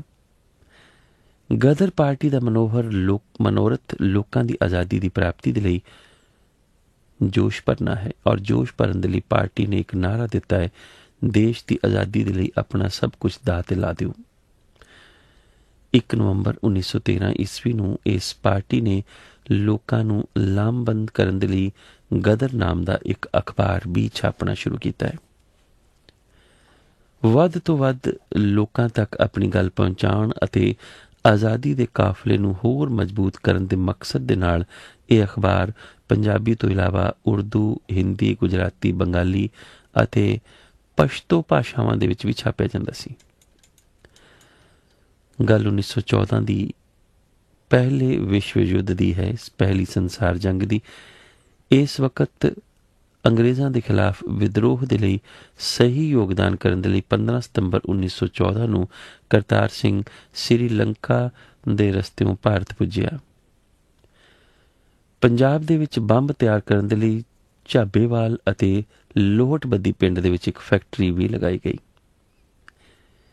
25 ਜਨਵਰੀ 1915 ਈਸਵੀ ਨੂੰ ਰਾਸ ਬਿਹਾਰੀ ਬੋਸ ਅਤੇ ਉਸ ਦੇ ਅੰਮ੍ਰਿਤਸਰ ਪੁੱਜਣ ਦੇ ਉੱਤੇ ਗਦਰ ਪਾਰਟੀ ਦੀ ਇੱਕ ਮੀਟਿੰਗ ਹੋਈ ਅਤੇ ਉਸ ਮੀਟਿੰਗ ਦੇ ਵਿੱਚ 21 ਫਰਵਰੀ 1915 ਈਸਵੀ ਦੇ ਦਿਨ ਵਿਦਰੋਹ ਦੀ ਸ਼ੁਰੂਆਤ ਵਾਲੇ ਦਿਨ ਵਜੋਂ ਇਸ ਦਿਨ ਨੂੰ ਐਲਾਨਿਆ ਗਿਆ। ਪਰ ਗਦਰ ਪਾਰਟੀ ਦੇ ਵਿੱਚ ਇੱਕ ਸਰਕਾਰੀ ਮੁਖਬਰ ਕਿਰਪਾਲ ਸਿੰਘ ਨੇ ਇਸ ਘਟਨਾ ਦੀ ਖਬਰ ਅੰਗਰੇਜ਼ ਸਰਕਾਰ ਨੂੰ ਦੇ ਦਿੱਤੀ। ਕਰਤਾਰ ਸਿੰਘ ਨੂੰ ਕਿਰਪਾਲ ਸਿੰਘ ਦੀ ਗਦਾਰੀ ਦਾ ਪਤਾ ਲੱਗ ਗਿਆ ਅਤੇ ਫਿਰ ਵਿਦਰੋਹ ਦੀ ਤਰੀਕ ਬਦਲ ਕੇ 19 ਫਰਵਰੀ ਕਰ ਦਿੱਤੀ ਗਈ। ਪਰ ਕਿਸੇ ਤਰ੍ਹਾਂ ਇਹ ਖਬਰ ਵੀ ਅੰਗਰੇਜ਼ਾਂ ਤੱਕ ਪੁੱਜ ਗਈ ਅਤੇ ਬਹੁਤ ਸਾਰੇ ਗਦਰੀਆਂ ਨੂੰ ਗ੍ਰਿਫਤਾਰ ਕਰਕੇ ਜੇਲ੍ਹਾਂ ਦੇ ਵਿੱਚ ਪਾ ਦਿੱਤਾ ਗਿਆ। ਆਖਿਰ 2 ਮਾਰਚ 1915 ਈਸਵੀ ਨੂੰ ਪੁਲਿਸ ਨੇ ਜ਼ਿਲ੍ਹਾ ਲਾਇਲਪੁਰ ਦੇ ਚੱਕ ਨੰਬਰ 5 ਤੋਂ ਰਿਸਾਲਦਾਰ ਗੰਡਾ ਸਿੰਘ, ਹਰਨਾਮ ਸਿੰਘ ਟੁੰਡੀਲਾਟ ਅਤੇ ਜਗਤ ਸਿੰਘ ਵਰਗੇ ਗਦਰੀਆਂ ਸਮੇਤ ਕਰਤਾਰ ਸਿੰਘ ਹੋਣਾ ਨੂੰ ਵੀ ਗ੍ਰਿਫਤਾਰ ਕਰਕੇ ਉਹਨਾਂ ਦੇ ਵਿਰੁੱਧ ਲਾਹੌਰ ਬਗਾਵਤ ਦਾ ਕੇਸ ਪਾ ਦਿੱਤਾ। ਮੁਕੱਦਮੇ ਦੇ ਦੌਰਾਨ ਅਦਾਲਤ ਨੇ ਛੋਟੀ ਜਿਹੀ ਉਮਰ ਦੇ ਕਰਤਾਰ ਸਿੰਘ ਨੂੰ ਸਾਰੇ ਗਦਰੀਆਂ ਤੋਂ ਵੱਧ ਖਤਰਨਾਕ ਮੰਨਿਆ ਅਤੇ ਇਸੇ ਲਈ ਕਰਤਾਰ ਸਿੰਘ ਨੂੰ ਆਪਣੇ ਦੇਸ਼ ਅਤੇ ਦੇਸ਼ ਵਾਸੀਆਂ ਦੇ ਪ੍ਰਤੀ ਦਿਖਾਏ ਪਿਆਰ ਅਤੇ ਵਿਸ਼ਵਾਸ ਦੇ ਇਨਾਮ ਵਜੋਂ ਫਾਂਸੀ ਦੀ ਸਜ਼ਾ ਸੁਣਾ ਦਿੱਤੀ। ਆਖਿਰ ਅੱਜ ਦੇ ਦਿਨ 16 ਨਵੰਬਰ 1915 ਈਸਵੀ ਨੂੰ ਦੇਸ਼ ਦੇ ਇਸ ਨਿਡਰਕ ਅਤੇ ਮਹਾਨ ਸਪੂਤ ਨੂੰ ਲਾਹੌਰ ਦੀ ਸੈਂਟਰਲ ਜੇਲ੍ਹ ਦੇ ਵਿੱਚ ਫਾਂਸੀ ਦੇ ਦਿੱਤੀ ਗਈ। ਕਰਤਾਰ ਸਿੰਘ ਤੋਂ ਸ਼ਹੀਦ ਸਰਦਾਰ ਕਰਤਾਰ ਸਿੰਘ ਦੇ ਖਿਤਾਬ ਦੇ ਨਾਲ ਸਨਮਾਨਿਤ ਹੋਣ ਵਾਲੇ ਆਜ਼ਾਦੀ ਦੇ ਇਸ ਜਾਂਬਾਜ਼ ਸਿਪਾਹੀ ਦੀ ਸ਼ਹਾਦਤ ਨੇ ਲੋਕਾਂ ਦੇ ਮਨਾਂ ਦੇ ਵਿੱਚ ਜਿੱਥੇ ਅਥਾਹ ਸ਼ਰਧਾ ਅਤੇ ਸਤਿਕਾਰ ਪੈਦਾ ਕਰ ਦਿੱਤਾ, ਉੱਥੇ ਹੀ ਗੁਲਾਮੀ ਤੋਂ ਛੁਟਕਾਰਾ ਪਾਉਣ ਦੇ ਲਈ ਜਾਨ ਤਲੀ ਦੇ ਉੱਤੇ ਧਰ ਕੇ ਇਸ ਜੰਗ ਆਜ਼ਾਦੀ ਦੇ ਵਿੱਚ ਜੂਝਣ ਦੇ ਲਈ ਅਨੇਕਾਂ ਹੀ ਨੌਜਵਾਨ ਤਿਆਰ ਹੋ ਗਏ। ਕਰਤਾਰ ਸਿੰਘ ਦੀ ਸ਼ਹਾਦਤ ਨੇ ਲੋਕਾਂ ਦੇ ਦਿਲਾਂ ਦੇ ਵਿੱਚ ਅੰਗਰੇਜ਼ੀ ਸਾਮਰਾਜ ਦੇ ਪ੍ਰਤੀ ਨਫ਼ਰਤ ਪੈਦਾ ਕਰ ਦਿੱਤੀ। ਸ਼ਹੀਦ ਸਰਦਾਰ ਕਰਤਾਰ ਸਿੰਘ ਸਰਾਭਾ ਨੌਜਵਾਨਾਂ ਦੇ ਲਈ ਇੱਕ ਪ੍ਰੇਰਨਾ ਸਰੋਤ ਬਣ ਗਿਆ। ਇਹਨਾਂ ਹੀ ਨੌਜਵਾਨਾਂ ਦੇ ਵਿੱਚੋਂ ਇੱਕ ਨੌਜਵਾਨ ਸੀ ਸ਼ਹੀਦ ਸਰਦਾਰ ਭਗਤ ਸਿੰਘ, ਜੋ ਸਰਾਭੇ ਨੂੰ ਆਪਣਾ ਸਭ ਕੁਝ ਮੰਨਦਾ ਸੀ, ਆਪਣਾ ਆਦਰਸ਼। ਅਤੇ ਕਰਤਾਰ ਸਿੰਘ ਸਰਾਭਾ ਦੀ ਫੋਟੋ ਭਗਤ ਸਿੰਘ ਆਪਣੀ ਹਮੇਸ਼ਾ ਜੇਬ ਦੇ ਵਿੱਚ ਰੱਖਿਆ ਕਰਦੇ ਸਨ। ਸਰਦਾਰ ਭਗਤ ਸਿੰਘ ਸਰਾਭੇ ਦੀ ਫੋਟੋ ਵੱਲ ਵੇਖ ਕੇ ਕਿਹਾ ਕਰਦੇ ਸਨ ਕਿ ਸਰਾਭਾ ਮੇਰਾ ਆਦਰਸ਼ ਹੈ, ਮੇਰਾ ਵੱਡਾ ਵੀਰ। ਪਰ ਅਫਸੋਸ ਹੈ ਕਿ ਭਾਰਤ ਦੇਸ਼ ਦੇ ਭ੍ਰਸ਼ਟ ਲੀਡਰਾਂ ਨੇ ਸੱਤਾ ਹੱਥ ਦੇ ਵਿੱਚ ਆਉਣ ਤੋਂ ਬਾਅਦ ਇਹਨਾਂ ਸ਼ਹੀਦਾਂ ਦੀ ਸ਼ਹਾਦਤ ਨੂੰ ਪੂਰੀ ਤਰ੍ਹਾਂ ਨਾਲ ਰੋਲ ਕੇ ਰੱਖ ਦਿੱਤਾ। ਸਾਰੀਆਂ ਹੀ ਪਾਰਟੀਆਂ ਸ਼ਹੀਦਾਂ ਦੇ ਜਨਮ, ਸ਼ਹੀਦਾਂ ਦੇ ਦਿਨਾਂ ਨੂੰ ਉਹਨਾਂ ਦੇ ਸਤਿਕਾਰ ਵਜੋਂ ਨਹੀਂ ਬਲਕਿ ਆਪਣੀ ਕੁਰਸੀ ਬਚਾਉਣ ਦੇ ਲਈ, ਵੋਟ ਬੈਂਕ ਮਜ਼ਬੂਤ ਕਰਨ ਦੇ ਲਈ ਮਨਾਉਂਦੀਆਂ ਨੇ। ਯੋਧਿਆਂ ਦੀ ਸ਼ਹਾਦਤ ਨੂੰ ਸ਼ਰਧਾਂਜਲੀ ਦੇਣ ਦੇ ਲਈ ਨਹੀਂ, ਸਗੋਂ ਸਿਆਸੀ ਰੋਟੀਆਂ ਸੇਕਣ ਦੇ ਲਈ ਕਾਨਫਰੰਸਾਂ ਕੀਤੀਆਂ ਜਾਂਦੀਆਂ ਨੇ ਔਰ ਇੱਕ ਦੂਸਰੇ ਉੱਪਰ ਚਿੱਕੜ ਸੁੱਟੇ ਜਾਂਦੇ ਨੇ। ਨਾਮ ਸ਼ਹੀਦਾਂ ਦਾ ਹੁੰਦਾ ਹੈ, ਇਕੱਠ ਲੋਕਾਂ ਦਾ, ਔਰ ਉਸ ਇਕੱਠ ਦੇ ਵਿੱਚ ਜਿਸ ਸ਼ਹੀਦ ਦੀ ਯਾਦ ਬਣਾਈ ਜਾਣੀ ਹੈ ਉਸ ਦਾ ਜ਼ਿਕਰ ਤੱਕ ਵੀ ਨਹੀਂ ਹੁੰਦਾ ਕਈ ਵਾਰੀ। ਇਸ ਤੋਂ ਇਲਾਵਾ ਇੱਕ ਹੋਰ ਅਫਸੋਸ ਅਤੇ ਤਰਾਸਦੀ ਦੀ ਗੱਲ ਇਹ ਹੈ ਕਿ ਜ਼ਿਆਦਾਤਰ ਪਾਰਟੀਆਂ, ਨੇਤਾਵਾਂ ਜਾਂ ਲੋਕਾਂ ਦੇ ਸਿਰਫ ਭਗਤ ਸਿੰਘ ਹੀ ਸ਼ਹੀਦ ਰਹਿ ਗਏ, ਬਾਕੀ ਸ਼ਹੀਦਾਂ ਦਾ ਨਾਮ ਲੋਕਾਂ ਦੇ ਮਨਾਂ ਤੋਂ ਹੌਲੀ ਹੌਲੀ ਉਤਰਦਾ ਜਾ ਰਿਹਾ ਹੈ। ਇਸ ਗੱਲ ਨੂੰ ਕਹਿਣ ਤੋਂ ਭਾਵ ਕਿਸੇ ਸ਼ਹੀਦ ਦੀ ਸ਼ਹਾਦਤ ਨੂੰ ਧੁੰਦਲਾ ਕਰਨਾ ਨਹੀਂ, ਕਿਉਂਕਿ ਹਰ ਇੱਕ ਸ਼ਹੀਦ ਦੀ ਕੁਰਬਾਨੀ ਲਾ ਮਿਸਾਲ ਹੈ। ਲੇਕਿਨ ਹਰ ਇੱਕ ਸ਼ਹੀਦ ਨੂੰ ਪੂਰਾ ਪੂਰਾ ਸਤਿਕਾਰ ਉਸੇ ਤਰੀਕੇ ਦੇ ਨਾਲ ਦੇਣਾ ਜਿਸ ਤਰ੍ਹਾਂ ਬਾਕੀ ਦੇ ਸ਼ਹੀਦਾਂ ਨੂੰ ਦਿੱਤਾ ਜਾਂਦਾ ਹੈ। ਲੇਕਿਨ ਭ੍ਰਿਸ਼ਟਾਚਾਰ ਅਤੇ ਰਿਸ਼ਵਤਖੋਰੀ ਦੇ ਵਿੱਚ ਮੋਹਰੀ ਬਣਦਾ ਜਾ ਰਿਹਾ ਹੈ, ਦੇਸ਼ ਔਰ ਸ਼ਹੀਦਾਂ ਨੂੰ ਭੁੱਲਣ ਦੇ ਵਿੱਚ ਮੋਹਰੀ ਹੁੰਦਾ ਜਾ ਰਿਹਾ ਹੈ। ਸਰਾਭਾ ਹੁਣੀ ਆਪਣੀ ਜ਼ਿੰਦਗੀ ਦੇ ਵਿੱਚ ਕਿਹਾ ਕਰਦੇ ਸਨ ਕਿ ਸੇਵਾ ਦੇਸ਼ ਦੀ ਜ਼ਿੰਦੜੀਏ ਬੜੀ ਔਖੀ, ਗੱਲਾਂ ਕਰਨੀਆਂ ਢੇਰ ਸੁਖਾਲੀਆਂ ਨੇ। ਜਿਨ੍ਹਾਂ ਦੇਸ਼ ਸੇਵਾ ਦੇ ਵਿੱਚ ਪੈਰ ਪਾਇਆ ਉਹਨਾਂ ਲੱਖ ਮੁਸੀਬਤਾਂ ਝੱਲੀਆਂ ਨੇ। ਲੱਖਾਂ ਮੁਸੀਬਤਾਂ ਚੱਲ ਕੇ ਦੇਸ਼ ਨੂੰ ਆਜ਼ਾਦੀ ਦੀ ਸਵੇਰ ਦੇਣ ਵਾਲੇ ਕਰਤਾਰ ਸਿੰਘ ਸਰਾਭਾ, ਜਿਨ੍ਹਾਂ ਦਾ ਅੱਜ ਸ਼ਹਾਦਤ ਦਿਹਾੜਾ ਹੈ, ਐਸੇ ਸ਼ਹੀਦ ਨੂੰ ਹਮੇਸ਼ਾ ਪ੍ਰਣਾਮ। ਤਾਂ ਦੁਨੀਆ ਦੇ ਵਿੱਚ ਇਹ ਸ਼ਖਸ ਹਮੇਸ਼ਾ ਹੀ ਜਾਣੇ ਜਾਂਦੇ ਨੇ। ਜਿਸ ਵਕਤ ਕਰਤਾਰ ਸਿੰਘ ਸਰਾਭਾ ਉਹਨਾਂ ਨੂੰ ਫਾਂਸੀ ਲਗਾਈ ਗਈ, ਕਿਹਾ ਜਾਂਦਾ ਹੈ ਕਿ ਉਹਨਾਂ ਦੀ ਉਮਰ ਮਹਿਜ 19 ਵਰ੍ਹਿਆਂ ਦੀ ਸੀ। ਇੰਨੀ ਛੋਟੀ ਉਮਰ ਦੇ ਵਿੱਚ ਇਸ ਸ਼ਹੀਦ ਨੇ ਫਾਂਸੀ ਦੇ ਰੱਸੇ ਨੂੰ ਚੁੰਮਿਆ ਅਤੇ ਫਿਰ ਦੁਬਾਰਾ ਜਨਮ ਲੈ ਕੇ ਇਸ ਦੇਸ਼ ਦੀ ਹੀ ਰੱਖਿਆ ਕਰਨ ਦੀ ਗੱਲ ਕੀਤੀ। ਚੜ੍ਹਦੀ ਜਵਾਨੀ ਦੇ ਵਿੱਚ ਪੈਰ ਧਰ ਰਹੇ ਇੱਕ ਨੌਜਵਾਨ ਗੱਭਰੂ ਨੇ ਆਪਣਾ ਆਪਾ ਇਸ ਭਾਰਤ ਦੇਸ਼ ਦੇ ਲਈ ਵਾਰ ਦਿੱਤਾ। ਸ਼ਹੀਦ ਕਰਤਾਰ ਸਿੰਘ ਸਰਾਭਾ, ਜਿਸ ਨੇ 24 ਮਈ 1886 ਨੂੰ ਜਨਮ ਲਿਆ ਔਰ ਇੰਨੀ ਛੋਟੀ ਉਮਰੇ ਇੱਕ ਇਨਕਲਾਬ ਬੁਲੰਦ ਕਰ ਦਿੱਤਾ। ਗਦਰ ਪਾਰਟੀ ਔਰ ਗਦਰ ਪਾਰਟੀ ਦਾ ਅਖਬਾਰ, ਪੰਜਾਬ ਦੇ ਵਿੱਚ ਵਿਦਰੋਹ ਔਰ ਇਸ ਵਿਦਰੋਹ ਦੇ ਵਿੱਚ ਇੱਕ ਐਸਾ ਝੰਡਾ, ਇੱਕ ਐਸਾ ਨਾਰਾ ਬੁਲੰਦ ਕੀਤਾ ਕਿ ਦੁਨੀਆ ਨੂੰ ਦੱਸ ਦਿੱਤਾ ਕਿ ਗੁਰਕਾ ਸਿੱਖ ਜਿੱਥੇ ਵੀ ਹੈ ਉਹ ਉੱਥੇ ਹੀ ਪੁਰਜਾ ਪੁਰਜਾ ਤਾਂ ਕੱਟ ਮਰਦਾ ਹੈ, ਪਰ ਆਪਣਾ ਖੇਤ ਕਦੀ ਨਹੀਂ ਛੱਡਦਾ, ਆਪਣਾ ਸੰਕਲਪ ਕਦੀ ਨਹੀਂ ਛੱਡਦਾ। ਸ਼ਹਾਦਤ ਤੋਂ ਬਾਅਦ ਬਹਾਦਰੀ ਦੀ ਇੱਕ ਮਿਸਾਲ ਬਣ ਗਿਆ ਕਰਤਾਰ ਸਿੰਘ ਸਰਾਭਾ ਔਰ ਉਹਨਾਂ ਦੀ ਯਾਦ ਦੇ ਵਿੱਚ ਹੀ ਪੰਜਾਬੀ ਦੇ ਮਸ਼ਹੂਰ ਨਾਵਲਕਾਰ ਸਰਦਾਰ ਨਾਨਕ ਸਿੰਘ ਜੀ ਨੇ ਆਪ ਨੂੰ ਸਮਰਪਿਤ ਕਰਕੇ ਇੱਕ ਨਾਵਲ ਲਿਖਿਆ, ਇੱਕ ਮਿਆਨ ਦੋ ਤਲਵਾਰਾਂ। ਬਹੁਤ ਬਹੁਤ ਧੰਨਵਾਦ, ਬਹੁਤ ਬਹੁਤ ਸ਼ੁਕਰਾਨਾ। ਅੱਜ ਦੇ ਦਿਹਾੜੇ ਉੱਪਰ 16 ਨਵੰਬਰ ਵਾਲੇ ਦਿਨ ਆਪ ਜੀ ਦੀ ਸ਼ਹਾਦਤ ਹੋਈ। ਲੱਖਾਂ ਵਾਰ ਪ੍ਰਣਾਮ।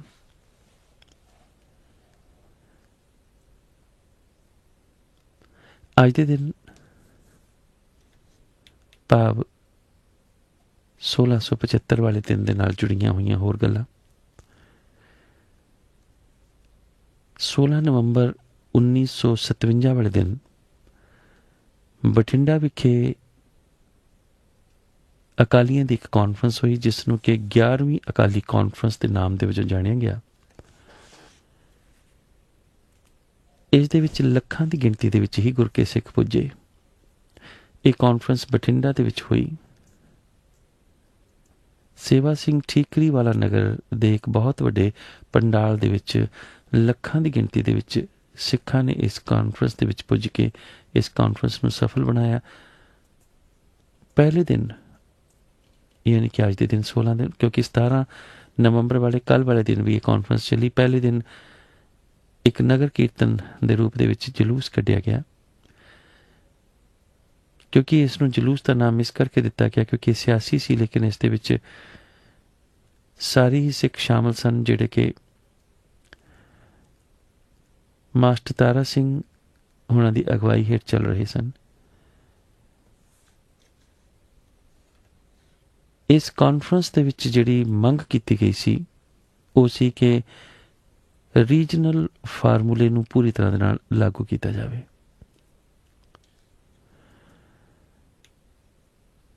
ਅੱਜ ਦੇ ਦਿਨ ਭਾਵ 16 ਨਵੰਬਰ 1675 ਵਾਲੇ ਦਿਨ ਸਤਿਗੁਰ ਪਾਤਸ਼ਾਹ ਗੁਰੂ ਤੇਗ ਬਹਾਦਰ ਮਹਾਰਾਜ ਜੀ ਦਾ ਪਾਵਨ ਸੀਸ ਕੀਰਤਪੁਰ ਵਿਖੇ ਲਿਆਂਦਾ ਗਿਆ ਸੀ।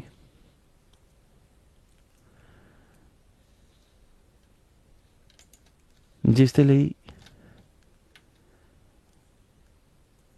ਸਤਿਗੁਰਾਂ ਜੀ ਦੇ ਗੁਰਸਿੱਖ ਭਾਈ ਜੈਤਾ ਜੀ, ਭਾਈ ਨਨੂਆ ਜੀ ਅਤੇ ਭਾਈ ਉਦਾ ਜੀ, ਇਹ ਰਿਸ਼ਤੇ ਦੇ ਵਿੱਚ ਆਪਸ ਦੇ ਵਿੱਚ ਰਿਸ਼ਤੇਦਾਰ ਸਨ।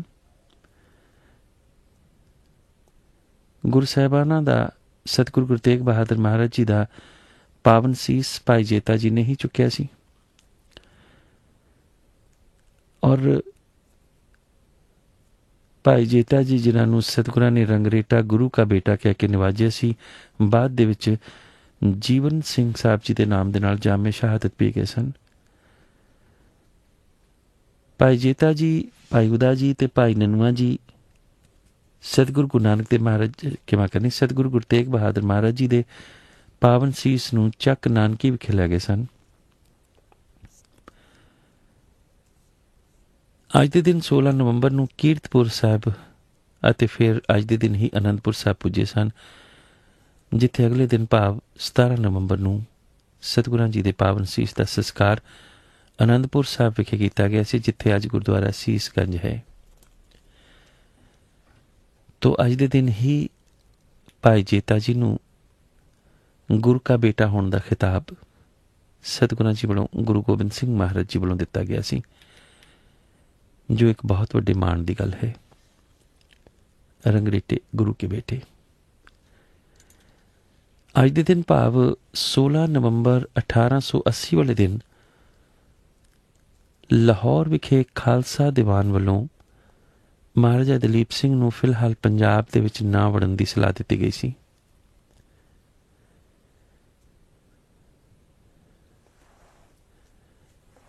ਅੱਜ ਦੇ ਦਿਨ ਭਾਵ 16 ਨਵੰਬਰ 1982 ਵਾਲੇ ਦਿਨ ਭੋਲਾ ਸਿੰਘ ਅਤੇ ਕਸ਼ਮੀਰ ਸਿੰਘ ਨੂੰ ਝੂਠੇ ਪੁਲਿਸ ਮੁਕਾਬਲੇ ਦੇ ਵਿੱਚ ਸ਼ਹੀਦ ਕਰ ਦਿੱਤਾ ਗਿਆ ਸੀ।